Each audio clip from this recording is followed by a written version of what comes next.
Live from downtown Detroit, home of WDIV and Click on Detroit, Local 4 News at 6 starts now.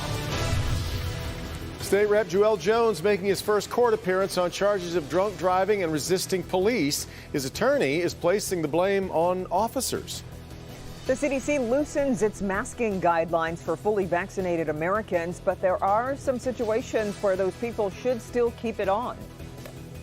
It's an agonizing wait for loved ones of a mother who just gave birth at a local hospital but may not survive a COVID infection. Topping our news tonight at 6, the state sees a 9th day of declining coronavirus case numbers. This afternoon, the state reported 3,676 new cases. 105 people have died. 48 of those deaths were found during a review of records. As cases continue to decline, Governor Whitmer says a bit of normalcy may soon be on the horizon. The governor says officials are monitoring updates from the CDC. We are continuing to monitor what the CDC is recommending and our data here in Michigan, and I would anticipate forthcoming policy changes potentially that will feel a little bit more normal for all of us. We're starting to see our numbers come down, which is good. I know that we're all happy to see that. We've got to keep taking it seriously. Even amid that talk of normalcy and declining numbers, the virus continues to take a tragic toll. One local family who hoped they'd be celebrating a new addition is instead preparing for the possibility of a devastating loss. Priya Mann live with the story of a woman who just gave birth days ago. But Priya, that mother has the virus and there are fears she won't make it. Absolutely, Devin and Kim, it's just been one heartbreaking development after another. First, the baby was born premature and remains in the hospital. Then the mom got COVID, she's on a ventilator. Then the family got COVID, so they can't visit in the hospital. They're also frustrated with the level of care she's had at Hutzel, and they want her transferred. Tonight, the family is hoping against all odds that she'll pull through. Man, we going through so much. A Detroit family is praying. 29-year-old Renee Crutcher survives.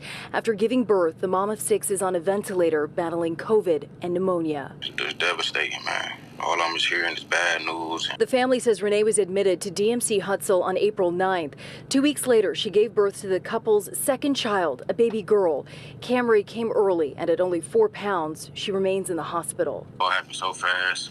We're just trying to give her the best help we can so she can come home to us. Renee's partner Barry has COVID, as do 4 of her kids.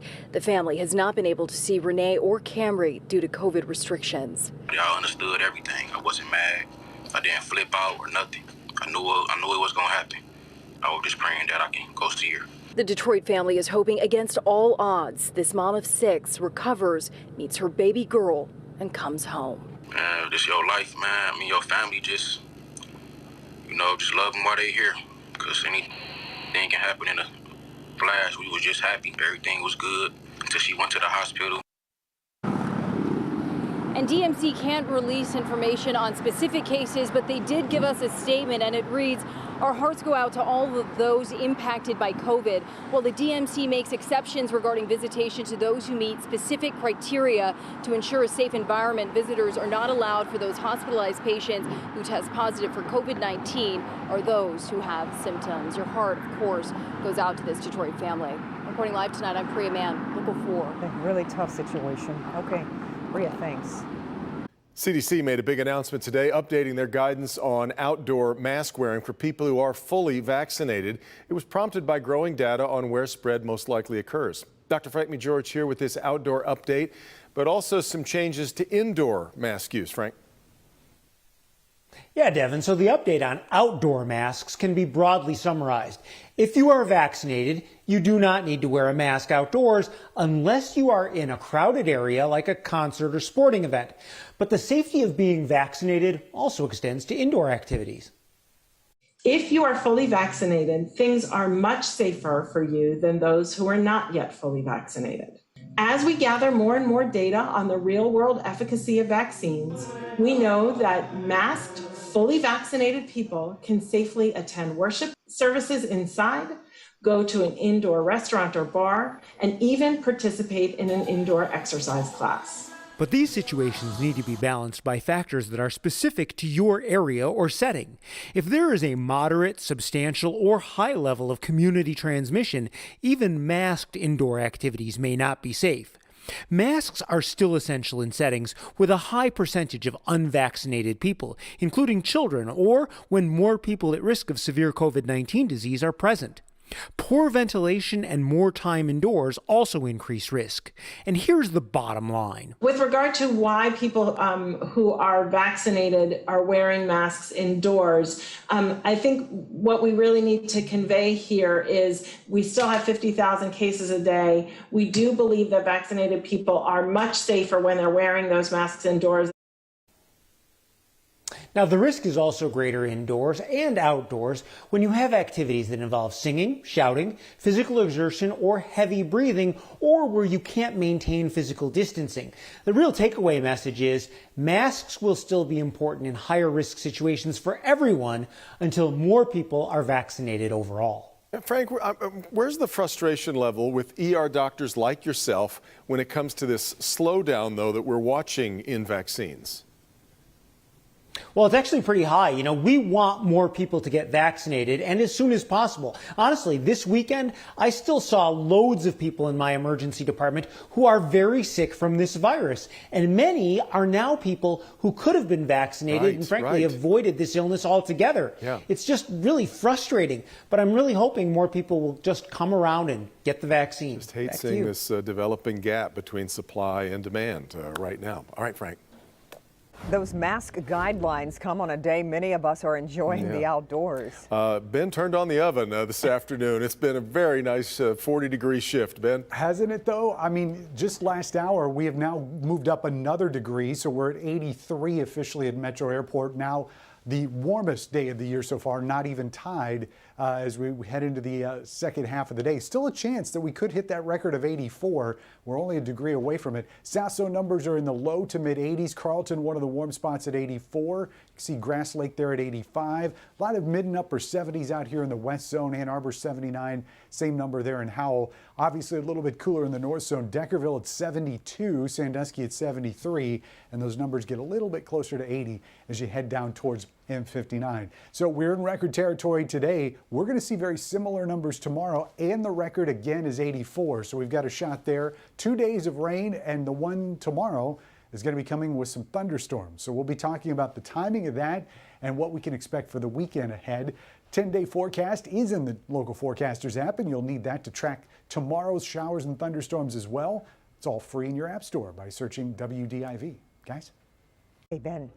A first appearance in court this morning for Democratic State Representative Jewell Jones. He's charged with resisting arrest, operating while intoxicated, reckless driving, and possession of a weapon while under the influence of alcohol. A Michigan State Police report says he also threatened to call the governor on the officers. Local 4's Rod Maloney is live to unpack what happened today in court. Rod? Well, yeah, you know, it was a situation where it was a quick in and out court case, but the attorney for Jewell Jones is now saying things like it was unnecessary, the police used excessive force, and it shouldn't have happened at all. 756 FY, people of the state of Michigan versus Jewell Jones. State Representative Jewell Jones sat next to his attorney Ali Hamoud in a Zoom hearing today, looking decidedly different than on April 16th when Michigan State Police and Livingston County Sheriff's Office video show him telling officers they were making a big mistake. Tell Joe who you have handcuffed. Okay? Let them know that I would like to go home. Joe, it's believed, is Colonel Joseph Gasper, director of the Michigan State Police. Local 4 asked the director if he had any comment about the arrest today, and he declined. The police report also says the Democratic state representative from Inkster invoked the governor's name, threatening to call her and report all these officers. Today, the governor said this of the videotaped arrest. Well, I haven't actually seen everything, Rod. I will tell you that there's an investigation happening with the Michigan State Police. Dashcam video does show state police wrestling Jones to the ground, saying they maced and tased him. The report also says all of this happened after finding Jones's SUV in a ditch after an accident. Hamoud now says the police report is inaccurate. Mr. Jones was not in his vehicle at the time the police arrived. There was no basis for the actual stop. Attorney Hamoud went on to say the police were way out of line. When police officers, we believe used excessive force by grabbing him, throwing him to the ground. 2 officers did, and then a couple more officers came and jumped on top of him. He was tased. He was maced. It was pretty gruesome.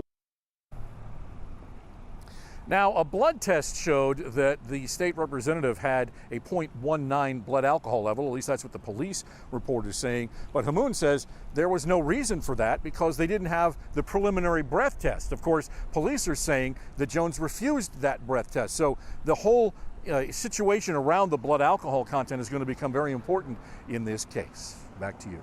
Rod, what happens next? When does the case go back to court? Well, the preliminary exam, where they start rolling out the evidence they have in this case to see if it should go to trial, is going to come at the end of June. They actually had to sign paperwork pushing it that far out, and that's when they'll have it, 8 o'clock in the morning, and so we'll see what they have to say then. Okay, keep us posted, Rod. Thank you.